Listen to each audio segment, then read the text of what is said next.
Αγαπητοί μου, με αξίωσε ο Θεός να γνωρίσω τον Άγιο Πορφύριο. Εύχομαι ο κάθε άνθρωπος στη ζωή του να γνωρίσει ένα Άγιο και να συμπορευτεί μαζί του όπως συμπορεύτηκα κι εγώ. Από τότε που τον γνώρισα, άλλαξε σιγά σιγά η ζωή μου. Άλλες σκέψεις, άλλες ιδέες, άλλες πράξεις. Παίρνει κανείς μια εσωτερική μεταμόρφωση. Ο ψυχικός κόσμος του αλλάζει. Αν και αυτές οι καταστάσεις δεν περιγράφονται, κανείς δεν μπορεί να τις περιγράψει. Αν και έχουν περάσει τόσα χρόνια από την κοίμησή του, εγώ τον νιώθω καθημερινώς κοντά μου. Και θυμάμαι τα λόγια του, θυμάμαι τις εικόνες που ζούσαμε μαζί. Εκεί γνώρισα και τον κύριο Γιώργο τον Αρμανίτη, ο οποίος ήταν ο πιο στενός συνεργάτης του Αγίου Πορφυρίου. Όπως δεν μπορείς να περιγράψεις τον Άγιο Πορφύριο, έτσι δεν μπορείς να περιγράψεις και τον κύριο Γιώργο, γιατί κάπου θα τους αδικήσεις. Έμαθα ότι τον γνώρισε κατ' επιτροπής του Αγίου Παϊσίου. Ήταν αγωνιστής, είχε μεγάλη αγάπη στο πρόσωπο του Αγίου και άπειρο σεβασμό και υπακοή. Είχε φτιάξει, στην αρχή του έργου, είχε φτιάξει μια σκηνή μέσα στο δάσος από σιδεροκατασκευή. Τα φατνώματα ήταν από τζάμι.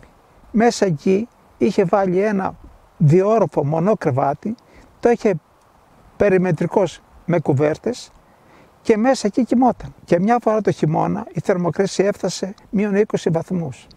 Ζούσε ασκητικά, με πολλή προσευχή και το φαγητό του ήταν λιτό. Ακούραστο στην εργασία. Όλη μέρα στα μπετά, στα χτισήματα, σε όλες τις εργασίες της Μονής, καθοδηγούσε τις εργασίες και παράλληλα είχε τις υποθέσεις της υπηρεσίας του, μέχρι που να συνταξιοδοτηθεί.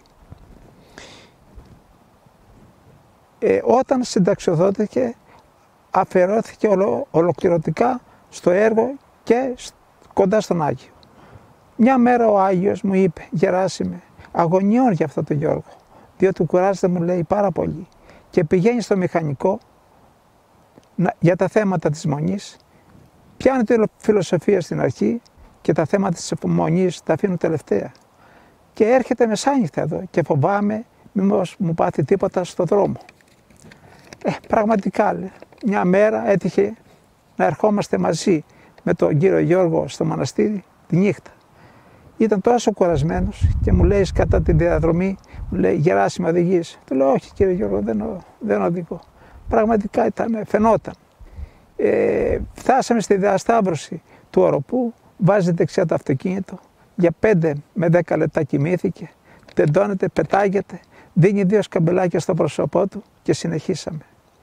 Και φτάσαμε στο μοναστήρι περίπου 1:30 με 2 τα μεσάνυχτα. Ήταν απερίγραπτες τα συναισθήματα, τα δικά μου αυτή τη στιγμή. Ανεβήκαμε πάνω στον γέροντα, ο γέροντας κοιμόταν και φύγαμε. Δεν μπορείτε να περιγράψετε τις εικόνες που αισθανόμουν αυτή τη στιγμή. Μια άλλη φορά ήμουν μέσα στον Άγιο και υπήρχε συζήτηση και ήταν κι άλλοι μέσα και συζητάσαμε. Μπαίνει ο κύριος Γιώργος μέσα, ο γέροντας καθισμένος στο κρεβάτι του, καθιστός, και εγώ στον τοίχο μεταξύ σόμπας και κρεβατιού του Αγίου. Και όπως μπαίνει μέσα, βλέπει τον κύριο Γιώργο, σηκώνει το βλέμμα ο Άγιος, του ρίχνει ένα βλέμμα άπειρης αγάπης. Δεν μπορείτε να φανταστείτε πόσο αγάπη του έδωσε του κύριο Γιώργου και τι σεβασμό. Πω, λέω, τι σε αγάπη δίνει, λέω, ο Άγιος στον κύριο Γιώργο. Και για να μην το αντιληφθεί ο κύριος Γιώργος το βλέμμα του αυτής της άπειρης αγάπης, κατεβάζει αμέσως αστραπία το κεφάλι του Άγιος για να μην το καταλάβει. Ο κύριος Γιώργος ήταν καθοδηγητής πολλών ψυχών. Πολλοί τον έπαιρναν τηλέφωνο να του συμβουλεύσει. Πραγματικά ήταν σύμφωνη η γνώμη του κύριου Γιώργου με την γνώμη του Αγίου Πορφυρίου. Και μια φορά ήταν τόσο πολύ κουρασμένος που γινόταν συζήτηση για κάποιο θέμα και δεν μπορούσε ο γέροντας λόγω εξαντλήσεως ασθενειών κτλ.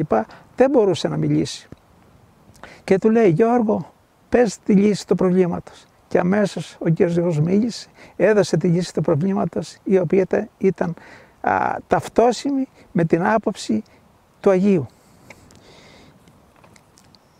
Μια φορά μου είπε ο Άγιος, Γεράσιμε, ο κύριος Γιώργος είναι Άγιος, αλλά δεν πρέπει να το δείχνουμε ούτε να το συζητάμε.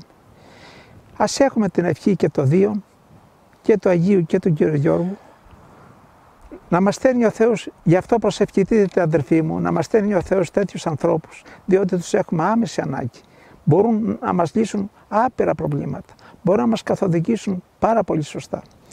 Και γι' αυτό να κάνουμε απεριόριστη προσευχή, να μας στέλνει ο Θεός τέτοιους ανθρώπους και να μην ξεχνάμε ότι οι Άγιοι μας ακούνε και ακούνε τις προσευχές μας και ίσως στην κατάλληλη στιγμή να μας απαντήσουν. Όπως μας έλεγε και ο Άγιος Πορφύριος, εγώ τώρα με βλέπετε, είμαι κοντά σας, άμα κοιμηθώ θα είμαι πιο κοντά σας. Γι' αυτό ό,τι μου ζητάτε να προσεύχεστε και εγώ θα σας ακούω και θα λύνω το πρόβλημά σας, αλλά εσείς δεν θα με βλέπετε ούτε θα με ακούτε. Γι' αυτό ας έχουμε την ευχή και των δύο. Αμήν. Εάν βρίσκετε ωφέλιμα τα βίντεο που σας παρουσιάζουμε στο κανάλι μας, παρακαλώ κάντε εγγραφή. Μας δίνετε δύναμη να συνεχίσουμε αυτή την ευλογημένη προσπάθεια. Σας ευχαριστούμε πολύ.